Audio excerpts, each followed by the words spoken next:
استخلاص الكره وكذلك التحولات اللي كانت فيها وكذلك الرقابه اللي واضعين على اللاعبات المتميزات ديال المنتخب النيجيري. وكنتمنى انه هذا السيناريو يبقى الى اخر دقيقه ان شاء الله اللقب يكون مغربي. ان شاء الله زينب بالشوط الاول التالي لنبوات العطس خلال هذه المباراه.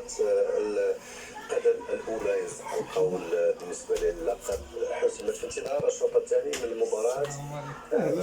ما شاهدناش فيه المنتخب النيجيري نفس التوهج اللي شاهدناه خلال المباريات السابقه بشي درجه من الخوف خوفي بنا خلال هذه المباراه.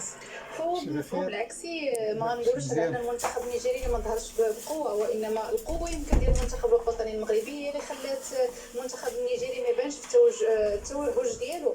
فبالرغم من ان المنتخب النيجيري كان اكثر استحواذا على الكره، الا ان كان الاستحواذ ديالو بشكل سلبي بحكم ان المنتخب الوطني كان كيحبط جميع الهجمات ديال المنتخب النيجيري في الوسط، خصوصا على انه فطن ان الجهه اليسرى هي واحد الجهه نشيطه جدا عند المنتخب النيجيري، وحتى اكبر عدد من اللاعبات في هذه الجهه. الملحوظ ايضا على ان اللاعبات المغربيات كانوا اليوم اكثر شراسه بدنيه يمكن من مقابلات اللي سبقات، والسبب راجع لانهم كيعرفوا على ان المنتخب النيجيري منتخب قوي بدنيا، فما يمكنش تلعب ضده بواحد ارتخاء، فخصك تلعب ضده وانت كامل من كاع النواحي، من النواحي البدنيه التكتيكيه.